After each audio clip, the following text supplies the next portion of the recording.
Todos, prezados amigos, irmãos, companheiros aí do Ideal Espírita, que a gente possa continuar persistindo aí nessa tarefa tão difícil que nós temos, que é a da nossa reforma íntima, né? Talvez o grande desafio de todos nós, haja vista que a doutrina espírita propõe como objetivo principal a moralização da humanidade, né? Para que a gente possa se moralizar, a transformação moral. E essa não é uma tarefa muito fácil, né? Tá, sem dúvida alguma, um grande desafio. A gente se tornar melhor a cada dia, né? Vencer as próprias barreiras, né? E aí a própria espiritualidade tem um alvo que nos coloca sempre o orgulho, a vaidade, né? As coisas estão pequeninas e vê que todo dia tem umas cascas de banana que a gente acaba escorregando, né? Então é muito natural. Agora, é necessário que a gente esteja muito determinado com esse propósito e que, sobretudo, também a gente seja condescendente um pouco conosco, que a gente saiba se entender. A gente deve ser, sim, um juiz ferrenho dos nossos julgamentos em relação ao outro e mais condescendentes dos outros para conosco, obviamente. Mas a gente precisa se perdoar também um pouco, se aceitar um pouco, saber que cair e levantar faz parte do processo, não é? Para que a vida não seja mais leve nesse sentido. Porque a doutrina espírita a gente não pode esquecer, ela tem um caráter consolador. Embora alguns aí achem que seja solucionador, né? O espiritismo é o solucionador prometido. Não, é o consolador, né? Que querem terceirizar uma série de questões que estão afetas única e exclusivamente a nós e querem entregar aos espíritos, né? Por exemplo, vou pedir a espiritualidade para arrumar trabalho, para casamento, uma série de coisas, as mais óbvias e pueris, quer dizer, quero terceirizar. São escolhas, são decisões pessoais, né? Eu acredito que pedir saúde para que a gente continue, né, fortalecido nesse propósito, está tudo bem. O que vier depois vem em função das nossas decisões, das nossas tomadas de decisões, não é assim? Vem em função daquilo que nós nos apropriamos de conhecimento, transformamos isso em ações, em mudanças comportamentais, né? E aí a gente começa a entender. A própria vivência, nós estávamos conversando aqui, o Renato um pouquinho antes, falava hoje que nós estamos passando um momento de transformação pós a pandemia, né? Por quê? Porque na pandemia proliferou as reuniões até em função da necessidade de isolamento via internet. Então as casas espíritas realmente se preocupam porque perderam público. Aí fala, o pessoal desistiu? Não, está todo mundo na internet essa hora. Tem muita gente participando de grupos de estudo, porque, claro, é mais confortável, não é verdade? Claro que é mais confortável. Você tem, além de todo esse conforto, você pode ver depois, porque fica gravado, não é assim? É mais interativo, né? Dificilmente numa palestra espírita ou num bate-papo como esse nosso, eu ainda sou um pouco provocativo, aí as pessoas estão acostumadas na minha dinâmica, né, de trazer à baila aí a doutrina espírita, sempre alguém me pergunta algo, né, sempre há alguma coisa, mas nunca, não é um espaço mesmo que nós nos habituamos a um debate. Então as pessoas saem com uma série de dúvidas, né, que não tem a oportunidade de tirar as dúvidas com aquele que promoveu, né, digamos assim, a palestra, o bate-papo, né, numa reunião pública. Isso já é facilitado, você levanta a mãozinha lá, né, na internet, não é? Ou então fica lá a tua pergunta no chat lá e deixa lá as indicações bibliográficas. Então ficou muito mais fácil. Então não é que nós perdemos o público, não é que o pessoal deixou de ser espírita. Não, o espiritismo continua crescendo, o movimento está muito fortalecido cada vez mais. A outra facilidade, a gente consegue pessoas. Eu sempre participo de um grupo às quintas-feiras, que a Michelle está, nós temos pessoas da Inglaterra, de Portugal, etc. São pessoas queridas, umas Juiz de Fora, outras não, de vários estados do país. Isso facilitou muito, uma troca muito rica, não é? Então, assim, eu adoro a reunião via internet, por todos esses motivos, né? Por todos esses. Mas a gente precisa entender, então nós vamos fechar a porta do centro, essa reunião aqui presencial não vai existir, não. A gente precisa entender o que é preciso mudar um pouco essa dinâmica. Por quê? Porque lá na internet, muitas das vezes, aí a gente precisa falar, aqui no centro a gente entende que as pessoas procuram pela primeira vez aquela que está com o coração apertadinho, está passando e vivendo o seu luto, né? Tá enlutada, a perda de um ente querido, e outros tipos de luto que a gente não valoriza, mas que existem. Por exemplo, tem o luto do pet, só que ninguém diz, né? Porque as pessoas falam assim, olha, eu estou para baixo, acabado em luto, porque minha coelhinha, meu sabiá morreu. Então fica com medo de alguém dizer, pô, um sabiá, não é verdade? Mas que é legítimo esse luto, não é assim? Tem uma série de lutos que a gente sabe que são silenciosos, não dá para revelar, né? Suicídio, quando alguém perde um filho nessa condição, porque alguém fala, desencarnou, foi de quê? E a pessoa não quer dizer, suicidou, não é verdade? Então tem uma outra série de outros que são invisíveis, aí a gente sabe.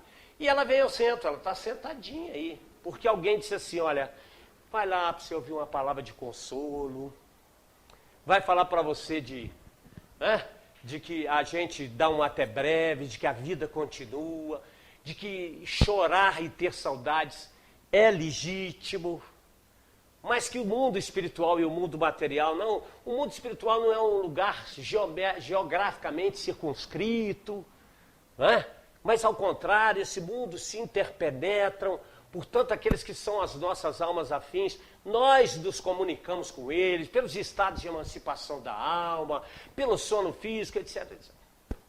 Agora, o que a gente precisa cuidar? É ótimo, porque isso é consolador. Fala de Jesus, coragem, eu venci o mundo. Então, para quem vem, o problema é as pessoas virem ao centro espírita, com os seus lutos, com as suas dificuldades, com a sua afetividade destruída, não importa.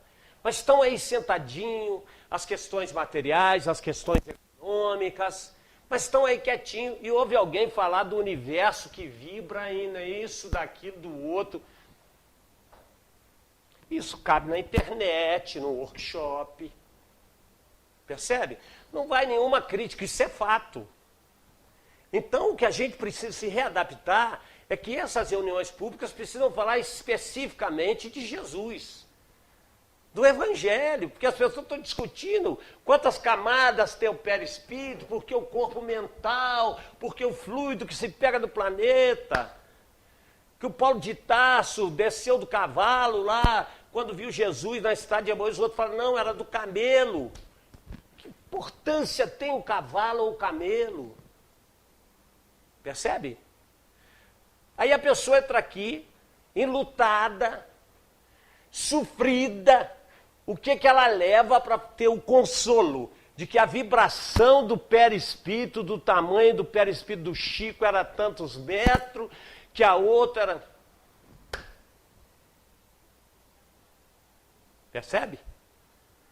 Isso nós precisamos mudar. Porque o centro espírita precisa se fortalecer em quê? Atendimento fraterno. Porque isso não dá para fazer na internet. Talvez seja essa vocação que está aí, nos convidando às reuniões presenciais, a termos aí na nossa casa espírita o atendimento, a escuta ativa. Porque as pessoas querem vir dizer. As pessoas precisam fazer a sua catarse. E precisam ter ouvidos o quê? Solidários, fraternos. E preparados, porque também não é assim, a pessoa vem, fala no atendimento, vai depois falar, isso não é nada, você não sabe o que eu passei. Pronto, jogou por terra tudo, não é verdade? Está dizendo para ela assim, você é uma fraca, não é? Quem sabe não seja essa nossa grande oportunidade que está aparecendo para as reuniões presenciais. Então, primeiro, que as reuniões presenciais se fale de Jesus, se fale do Evangelho do Cristo, que seja consolador, que possa abraçar as pessoas quando saírem daqui, saiam reabastecidos, otimistas, cheios de esperança, e que possam saber que tem alguém no centro espírita, que eu vou para a reunião e que eu posso falar olho no olho. Eu posso depositar as minhas dores, as minhas lágrimas, porque eu vou ter um acolhimento. Talvez seja isso. Então, a reunião presencial aí tem muito valor. Mas nós precisamos cuidar desses detalhes. Não é verdade? Claro, tem água fluidificada que é legítimo, o passe é legítimo, toda a terapêutica é legítima. Embora o fator principal é o Evangelho de Jesus, para que a gente se aproprie desse conceito, da sua moral, da sua ética, e que isso sirva de subsídio na nossa transformação moral cotidiana. Esse é o principal objetivo. É interessante, eu via no Centro Espírita em Juiz de Fora, que se eu falar o detalhe, todo mundo sabe, mas não tem nenhum problema, porque eu não estou dizendo da Casa Espírita que não tinha nenhuma responsabilidade sobre isso, é o perfil do frequentador que eu quero me referir. A palestra é no primeiro andar e embaixo era o passe depois. Então eu achava interessante porque, então quando acabava a palestra, as pessoas desciam a escada e por ordem de chegada, ficavam na fila para entrando, para tomar passe. Só que quando chegava já tinha uma fila quilométrica, que era daquele pessoal que só chegava para o passe. Né? Chegava primeiro para o passe, então ele sabia, ó, a palestra começa às 8, vai terminar ali tudo às 9, 15 para as 9 ele encosta ali, né? Alguns achavam até interessante, porque alguns ainda chegavam mais cedo, aí não tinha ninguém ali, dava uma saidinha, fumava um cigarrinho ali no passeio, conversava, aí quando dava a horinha já ia para a cabine do passe. Então veja bem, é um comportamento, né? A análise aqui é sobre o comportamento, né? De que, na verdade, essas pessoas precisam esclarecer qual é o benefício que a doutrina espírita traz. Não é? Mas a gente entende que essas questões são atavismos religiosos que nós trazemos, não é? De achar que nós vamos lavar a alma com pequenos momentos, pequenos rituais, né? A quem o respeitamos muito nas outros credos, nas outras colorações religiosas, mas a doutrina espírita precisa ser muito clara para todos que frequentam. Né? O objetivo principal é a transformação moral. Ou seja, pode alguém passar 100 anos frequentando o centro espírita, religiosamente, tomando água fluidificada, até banho com água fluidificada, pode passe à vontade, mas se não promover a transformação moral, vai se decepcionar no desencarne. Isso é inevitável. Né? Então a gente precisa ser claro para isso. Mas esse primeiro momento era para deixar bem claro que a gente não deve se assustar quando o centro espírita esvazia, mas as redes sociais estão cheias lá, tem chats agora à vontade, reuniões aí funcionando muito bem. Fala assim, faz workshop, né? Vai falar sobre fluidos, está lá na Gênesis, é belíssimo o entendimento, entender perispírito, é claro que isso é muito importante para nós, contribui profundamente, né, para a nossa vivência, para o nosso desencarne, para a nossa sobrevivência espiritual. Todo esse tipo de conhecimento, ele é importantíssimo. Mas vamos falar de Evangelho de Jesus, vamos falar de esperança, vamos falar de otimismo, né? Vamos falar de acolhimento, de fraternidade, para que as pessoas tenham a enorme prazer, aquela segurança. Eu vou para aquela, sento lá naquela cadeirinha, como me faz bem. Não é isso? Então hoje trouxe a proposta de nós falarmos um pouco sobre a importância, não poderia ser outra, né? Então, obviamente, opa! Até parece que não sei, hein? Vamos lá. Falar um pouco sobre a importância do Evangelho de Jesus em nossas vidas, né? Às vezes eu me defronto com pessoas dizendo assim, ai, você é espírita, bom, ser espírita é muito difícil, né, gente? Quem sou eu, né? Aquela falsa humildade, né? Porque espírita é uma maravilha, né? A gente primeiro a gente vive uns paradigmas, uns contrassensos que eu acho fantástico, né? A gente entende tudo à nossa maneira. Por exemplo, Jesus disse que todos nós, os seus discípulos, serão muito reconhecidos por muitos se amarem. Espírito acho que entendeu que é por muito comer também, porque haja almoço de confraternização, é ou não é? Não é mole, né? E lá no almoço, então, de confraternização é uma maravilha, como todos se tornam cordiais e fraternos, né? Meu irmão, por caridade, me passa, olha que coisa educada demais, não é? As pessoas têm, não é assim em casa. Embora a doutrina espírita diz assim, aonde que nós devemos priorizar a nossa paciência, não é? A nossos atos de gentileza, ampliar o entendimento, hein? Onde estão os nossos inimigos queridos? Onde estão os inimigos queridos, na sua grande maioria? Nos nossos lares, obviamente, não é? E eu ainda vejo pessoas que dizem assim, nossa senhora, tive que sair lá de casa, por aí, estava aguentando. Aí mal sabe ele, quando ele sai, a paz se instala, né? Porque também falta um pouco de autocrítica na gente, porque sempre o obsessor é o outro, não é assim? Não é? Claro que é. Então, na verdade, né, as pessoas dizem assim, é muito difícil ser espírita. Como se o evangelho fosse uma coisa assim, sabe? Que exigisse de nós sacrifício, sabe? Flagelo. Fosse uma coisa triste. Ao contrário, Lucas, eis que vos trago a boa nova de grande alegria, que será para todo o povo. O evangelho é a boa nova, né? É a proposta de alegria, né? Então, aqueles, diz o Emmanuel, é uma injustiça dizer que o evangelho é uma religião de tristeza, de amargura, né? Ao contrário, está ali, ó, o cristianismo em sua essência é a revelação da profunda alegria do céu entre os sonhos da terra. Ou seja, como a mensagem do evangelho é libertadora. Que é exatamente isso que eu gostaria de conversar um pouquinho, trazendo a importância do evangelho nos momentos que nós vivemos da nossa humanidade. Para que a gente possa traçar aqui um paralelo bem raso, mas que seja o suficiente que nos faça pensar em relação aos transtornos mentais que nós possuímos hoje no mundo. Claro. Né? Vou falar mais dos neuróticos, né?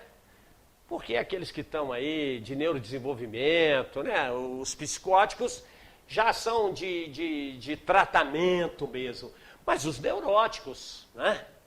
Que surgem aí, a gente vai ver um pouquinho sobre isso aí, e que a gente vai se analisar. Cada um de nós tem um diagnóstico, se não tem um, tem outro, e o quanto isso está envolvido.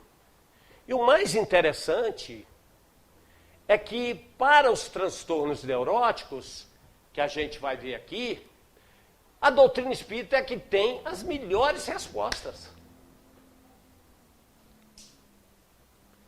Incrível isso, né?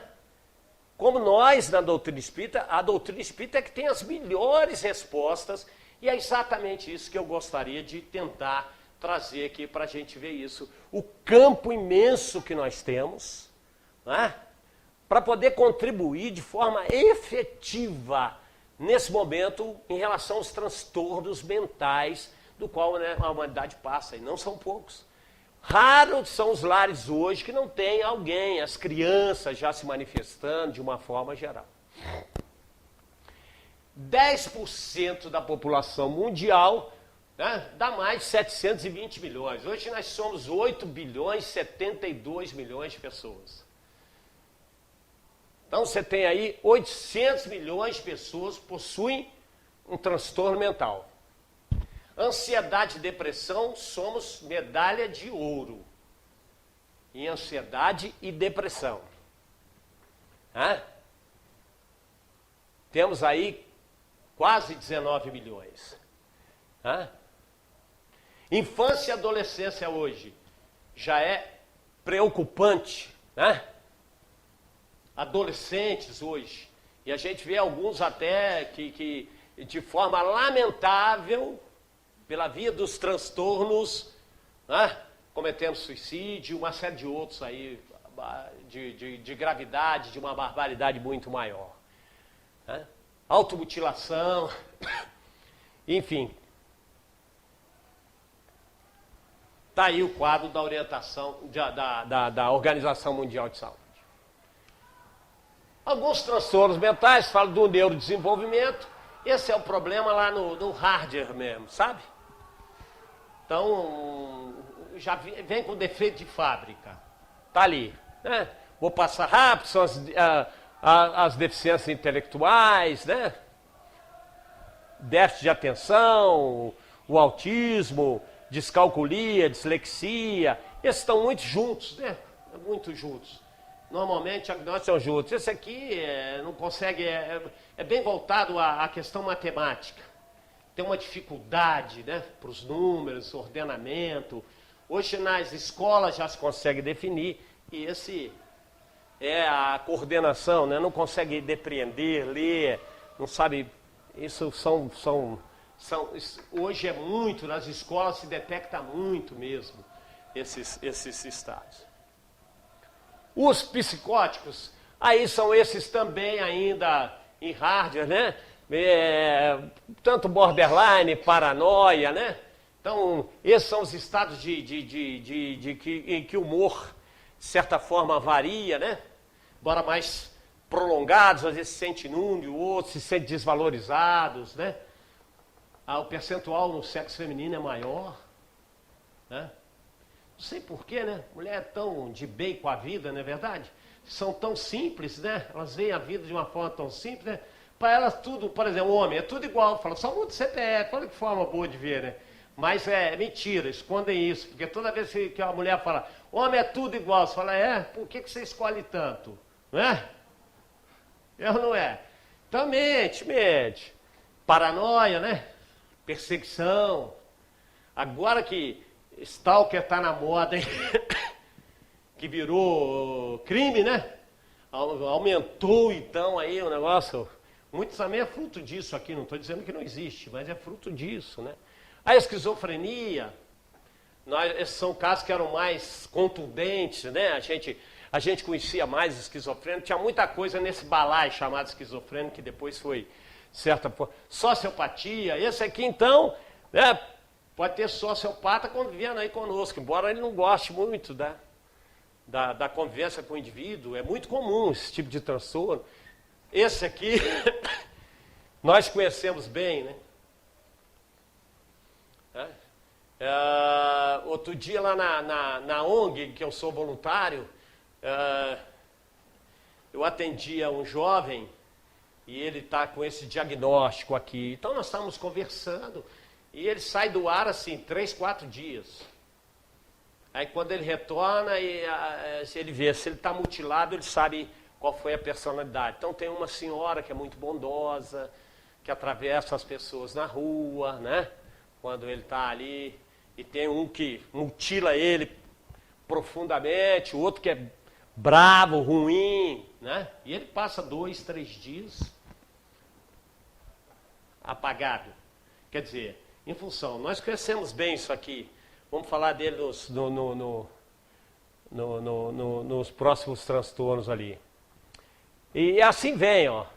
Histriônica, narcisismo, transtorno delirante. Mas esse é um problema a mais. O que nos interessa, que eu gostaria de elencar para essa noite, são os neuróticos. Porque aqui nós temos as melhores respostas.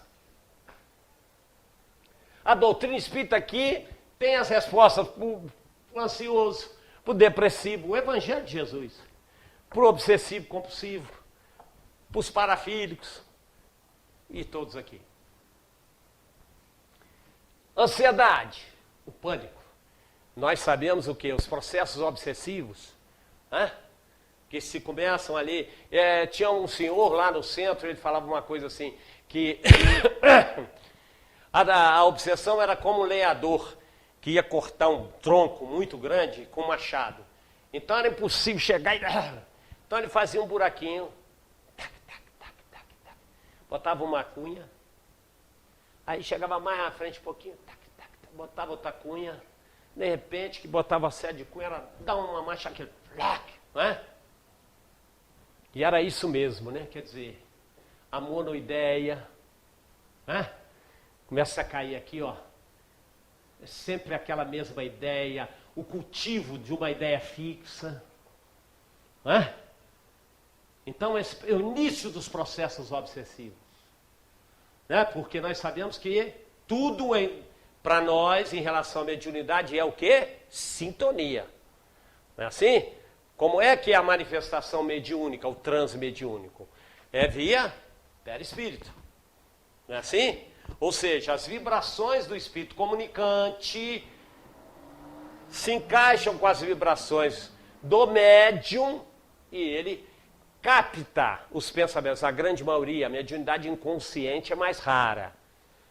A grande maioria dos médiuns hoje sabem exatamente, estão acordados no processo de transe. Ou seja, ele capta o pensamento e reproduz aqui na fala, na psicofonia, né? Ou seja, há uma captação do pensamento e ele faz o filtro.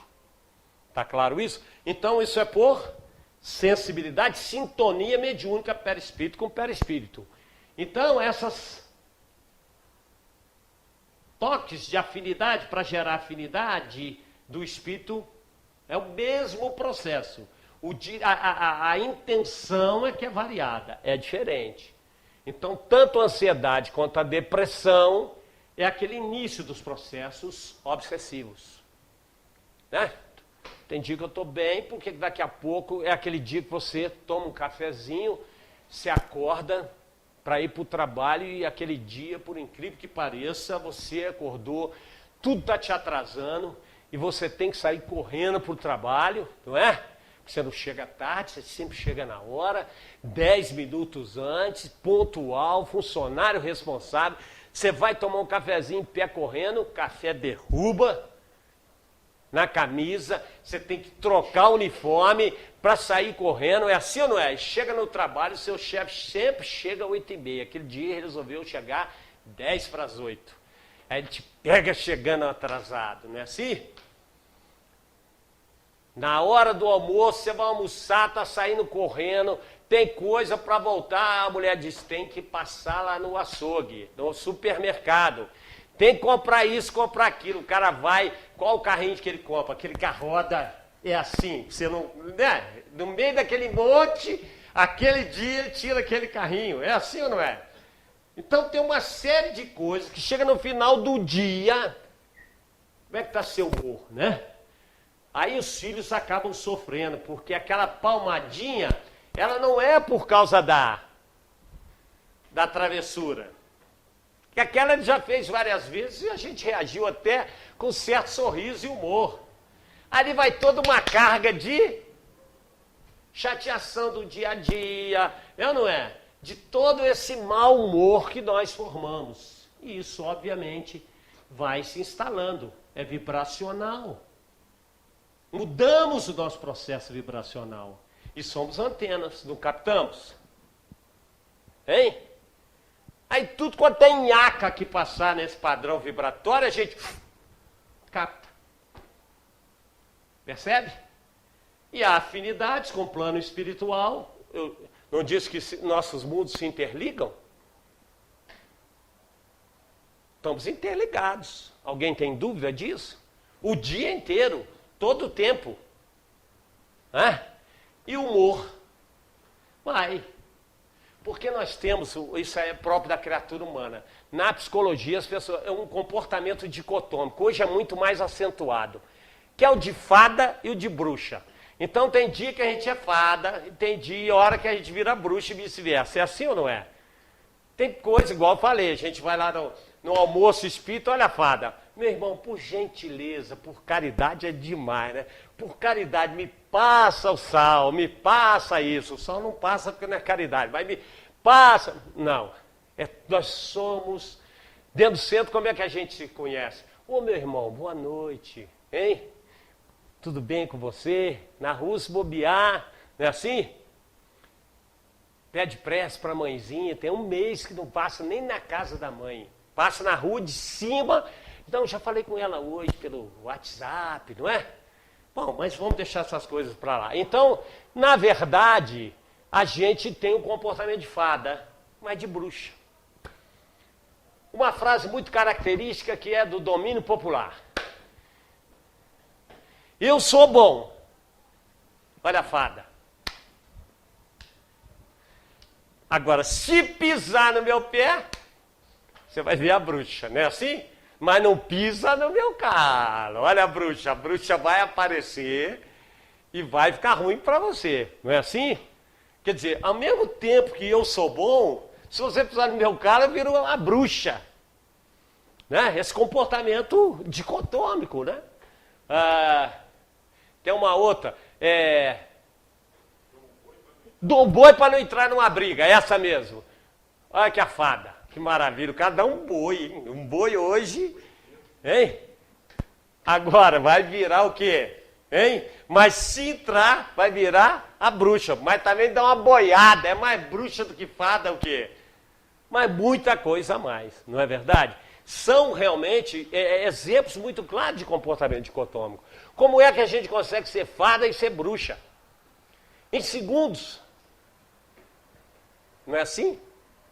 Em segundos a gente consegue. Mesmo que a gente se prepare de manhã. Meu Deus. Então, a prece de hoje, a hora de adormecer e a de acordar amanhã, já é essa, Senhor, que eu seja mais fada do que bruxa. Porque bruxa vai dar uma escorregada, não é? Mas que a gente, pelo menos, priorize o comportamento de fada, não é? Claro que sim. Né? O que é que os espíritos recomendam? Que se é fada é o seguinte, olha, eu sou bom, se você pisar no meu calo, no meu dedinho mindinho, na minha unha encravada, você ainda vai experimentar da minha bondade. Vou entender que foi sem querer, você não tem culpa, você não viu, tá certo?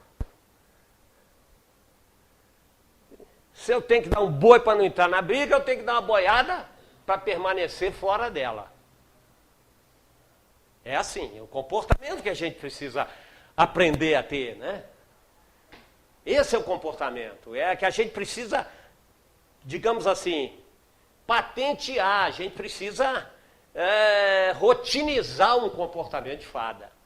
Nas questões mínimas, começando pelas coisas que mais nos incomodam, que são aquelas mais simples, porque tem coisa também que cá entre nós, hein?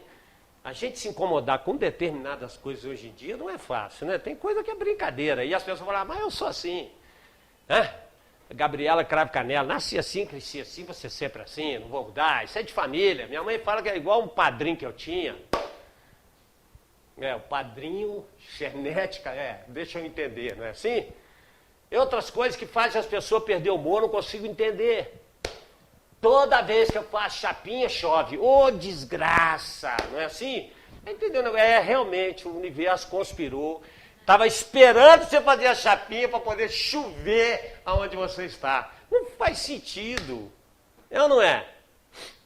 Não faz sentido. E as pessoas se aborrecem. Todo feriado que é meu feriado, ou que eu tiro feriado, ou quem trabalha em escala, que é meu... Chove. Realmente. Né? Eu acho que isso é um pouco de complexo de inferioridade que nós temos, aí nós queremos que o universo realmente, pelo menos para isso ele já me enxerga, não é? Então, são essas questões que não fazem nenhum sentido. Veja as coisas que faz um exame rápido de consciência, as coisas que nos tiram do cérebro, elas no fundo, não têm razão de ser. E olha que isso acaba casamento. É ou não é? Isso destrói amizades. Isso afasta quem planejou reencarnatoriamente para ficar mais perto.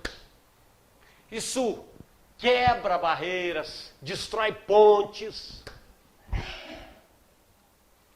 Né? Males entendidos. Por quê? Porque alguém é genioso. É porque o padrinho dele era assim. Né? A minha mãe me falou isso, eu sei qual é meu tio, meu padrinho, tem essas coisas. Os obsessivos compulsivos, é a monideia mesmo, né? Os processos obsessivos, que aí começa a obsessão simples, já é a ideia, né? É aquela coisa plantada que a gente passa a pensar somente aquilo. É só aquilo, exatamente aquilo. Volta e meia você vê, volta aquele pensamento. Principalmente quando alguém chateia a gente, né? Você fala assim, ai, não consigo esquecer, né? Você fica se lembrando, você sabe esse detalhe, como a pessoa falou, o tom, né? A gente acaba cultivando tudo aquilo, né? E aquilo se repete, o automatismo gera o hábito, não é assim? Então, e aí daqui a pouco nós temos, para muita coisa nós temos o hábito, isso nos leva a uma zona de conforto, por isso que mudança comportamental é muito difícil, né? A gente não quer romper com algumas coisas, porque já está bom, né? A idade, então, é usada à vontade, né? O pessoal da minha idade já fala assim, papagaio velho não aprende a falar mais, né? Já sou desse jeito, já tô, não vou mudar, não é? Então, a gente fica se escondendo atrás da mudança, atrás da inovação, não é? A gente fica repelindo, não quer. Esse aqui, né, que também nos dias de hoje está todo um apelo, né, para isso. A gente vive um mundo hoje que é muito apelativa, né, e que isso obviamente potencializa, né. É igual diz que a ocasião, né, faz o ladrão. Eu discordo um pouco disso. A ocasião, ela não faz o ladrão. Porque a bolsa ficou ali na janela do carro, aberta. Nem todos que vão passar ali vão levar a bolsa, não é verdade? Mas ela revela quem já o é em potencial. Né? A facilidade revela. Né? Ela não faz. Porque seria uma injustiça com aqueles que são íntegros e honestos. Vai haver até aqueles que vai ficar tomando conta do carro até o dono chegar e falar, olha, fiquei preocupado com a bolsa ali e a sua janela estava aberta. Não é verdade? Então, a ocasião, ela não faz o ladrão, ela revela quem já o é. Então, potencialmente, esse é outro caso muito sério, né? Em que às vezes a gente brinca com coisas que a gente acha que são muito simples ou porque fazem parte de uma tradição. Eu vejo aniversário de 1 ano, de criança e tal, e aí as pessoas enchem de cerveja, de bebida alcoólica. Eu não estou fazendo nenhuma apologia contra álcool, nada disso. Já pararam para pensar, não é? Se aquele espírito que reencarna é um espírito que lutou, né, contra o alcoolismo foi o seu ponto fulminante de derrota em várias vidas, levando ao suicídio direto, ao rompimento das relações, da dignidade, etc. e tal, e ele reencarna no lar espírita com a possibilidade de entender que, ou de supor que o lar espírita, ele passa a infância dele vendo o que é. Ainda liga aquilo, né? A alegria à bebida.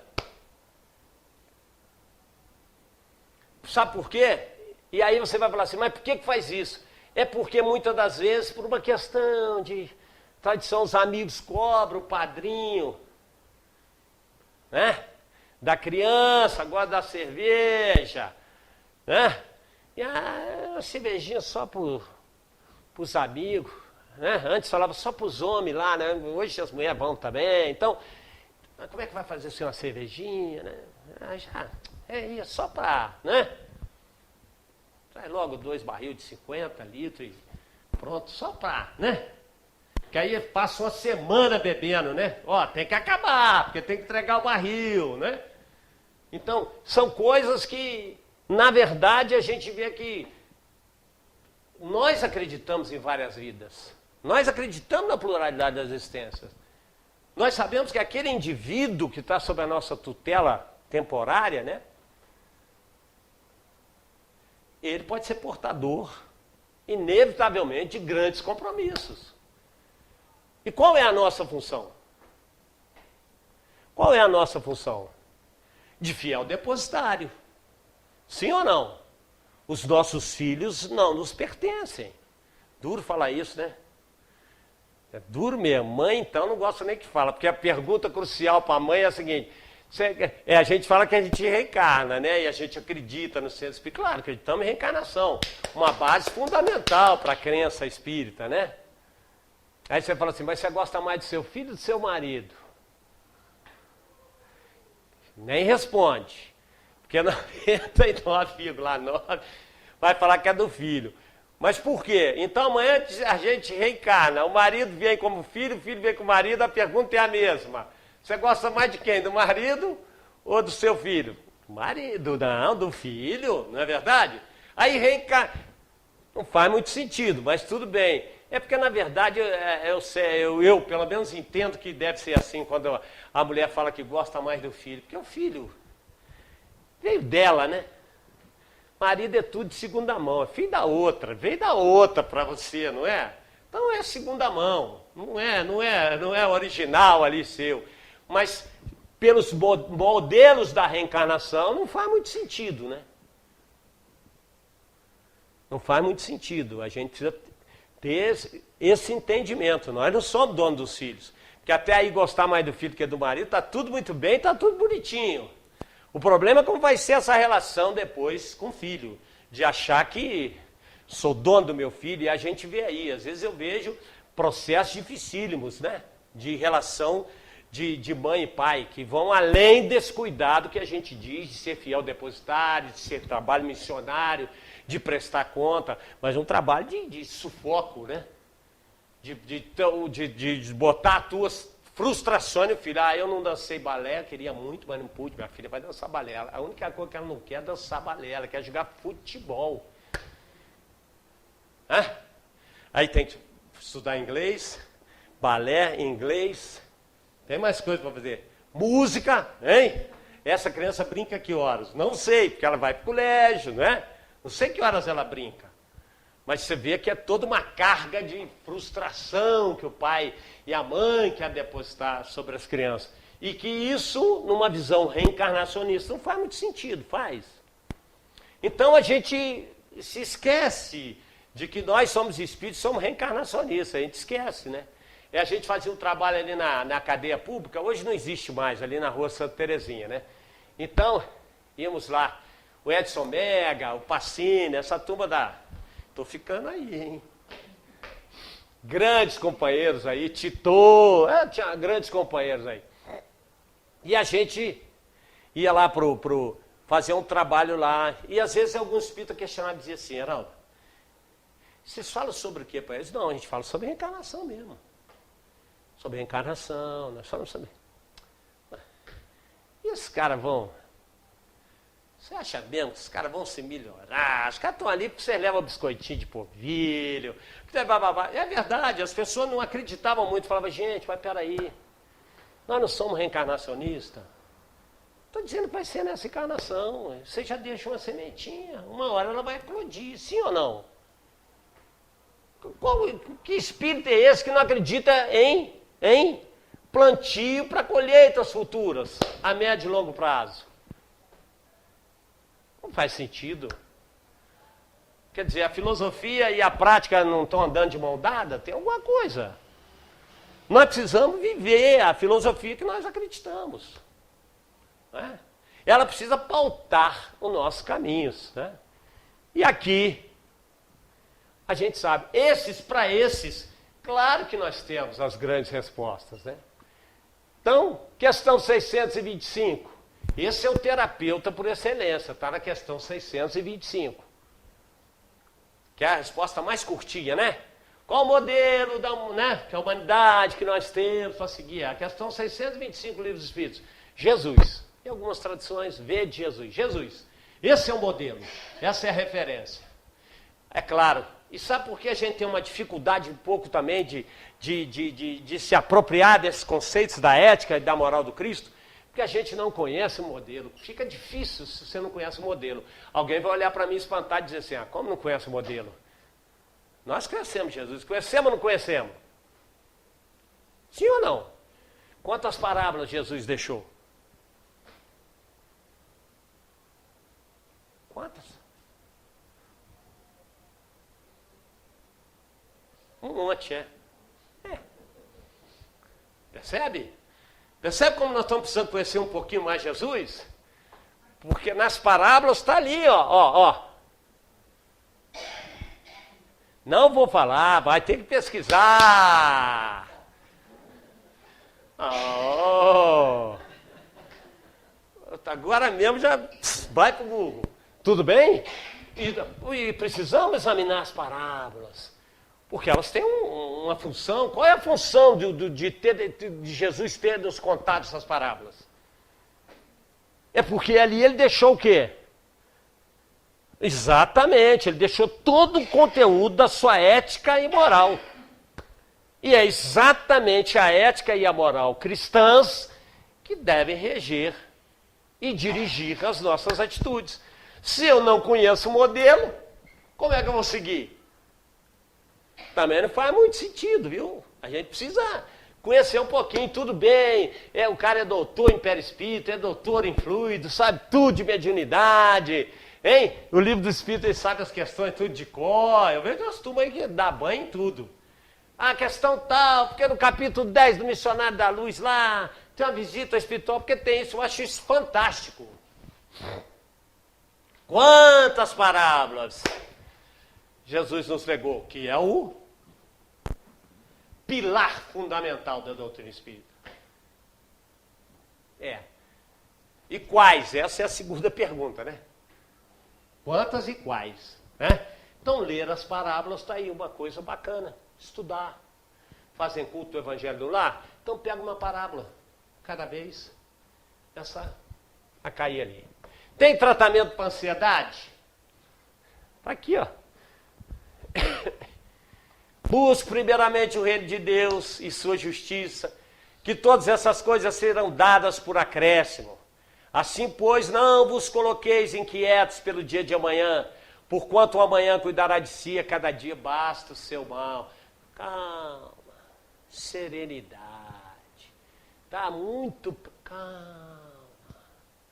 Quantos de nós que já passamos por um momento que a gente falava, não tem jeito, agora não tem saída. Olha para trás, ficou lá, ó. Está todo mundo aqui. Não tem um aqui que não tem pelo menos uma experiência nesse sentido. Eu tenho vários. Mas não tem nenhum que não tenha nenhum nesse sentido. Já ficou para trás. Você olha para trás e fala, é mesmo, né?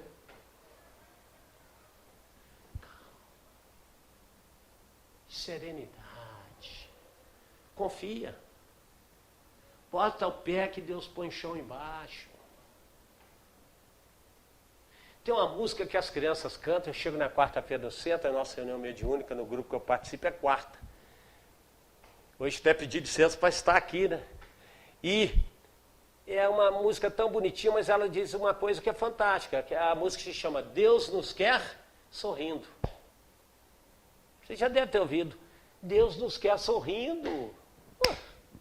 Será que isso não é mais importante do que qualquer momento difícil que a gente esteja vivendo? Acredite, né? Olha lá. Tem mensagem para depressão? Sim ou não? Está ali, ó. Mateus outra vez. Vinde a mim todos os que estáis cansados e oprimidos, eu vos aliviarei. Então, está cansado? Fala assim, não estou aguentando mais. Fala, pô, Senhor, me segura. Se entrega um pouquinho. Sentir aquele abraço apertado. Espíritos que estão aí, que são nossos guias e protetores. Qual é a missão do guia e protetor? Está lá no livro dos Espíritos. Cada um de nós, de termos mãos invisíveis sobre nós, chorando conosco, mas nos dando suporte. Tem o encargo de nos assistir. Que é coach melhor que esse?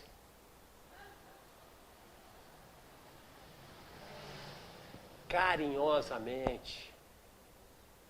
Só se entregar, ouvir, está em dúvida, quer uma decisão, faz sua prece e diz, meus guias e protetores, me ajuda. Deus ajuda a criatura através da criatura. Forças se movimentam. Agora precisa a contrapartida, né? Porque todo mundo acha que é como? Tem uma contrapartida. O Evangelho, olha só. O que está escrito aqui? O que está escrito? Boa, quem falou, hein? Obrigado pela contribuição aí, viu? Representou bem todos aqui. Vinde a mim, todos vós estáis cansados e oprimidos, que não é assim, espera aí que eu estou indo aí te aliviar. Vinde a mim. Quer dizer, você tem uma contrapartida nisso. Preciso ir. Preciso tomar uma decisão, ser proativo. Está claro isso? Para os desvios da sexualidade, se a vossa mão, o vosso pé vos é objeto de escândalo, cortai-os e lançai-os longe de vós, melhor será para vós que entreis na vida tendo um só pé, uma só mão, do que terdes dois e serdes lançado no fogo eterno. Se o vosso olho vos é objeto de escândalo, arrancai-o e lançai longe de vós.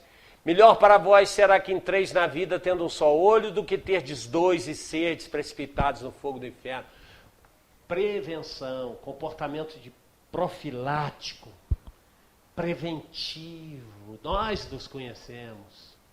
Não dá as guaritas que nós sabemos onde vão parar. Refreie os primeiros impulsos. Principalmente no campo da sexualidade. Tem trazido tantas dores e tantas lágrimas. As pessoas brincando, deixado muitas vítimas, porque brincaram com a afetividade, que é coisa muito séria. Alguém que teve a sua afetividade malbaratada, espiaçada, escorraçada, desrespeitada. Nós sabemos, nós nos conhecemos.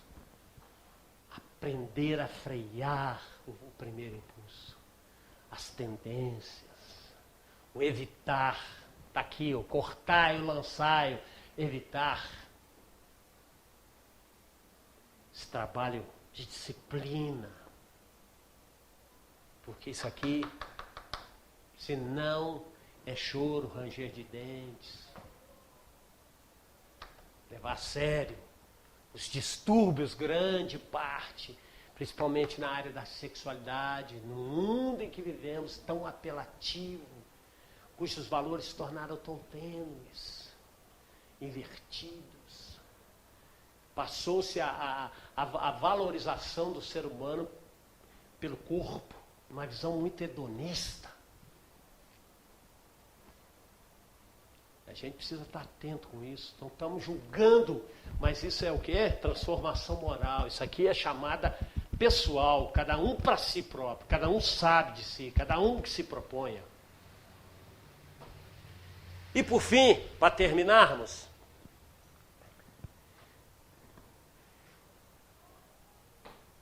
há aqui nessa frase do Emmanuel um convite interessante, porque, Heraldo, você falou disso tudo. Nós sabemos de todos esses transtornos, nós sabemos da importância do Evangelho em nossas vidas, cada vez mais importantes. Mas será que não tem? A gente gosta de uma receitinha, né? Será que não tem uma receitinha? A gente gosta dessa coisinha assim, né? Então hoje vai sair todo mundo com a receitinha aqui na mão, que o Emmanuel diz assim, ó. É abençoada a criatura que aprende a viver satisfeita, buscando melhorar-se com paciência para que os outros vivam em paz. Então tem uma receitinha do Emmanuel que eu pensei aí, ó. Satisfeito, contentamento, viver com contentamento, viver com gratidão. Vamos começar o dia, abrir os olhos e falar, Senhor, eu estou aqui. Gratidão, não é? Agradecer a saúde dos filhos, agradecer tanta coisa boa que nos rodeia, não é verdade? O benefício. Outro dia eu falava com um grande companheiro nosso que a gente visita e etc. E ele hoje mal articula a palavra, já perdeu todos os movimentos.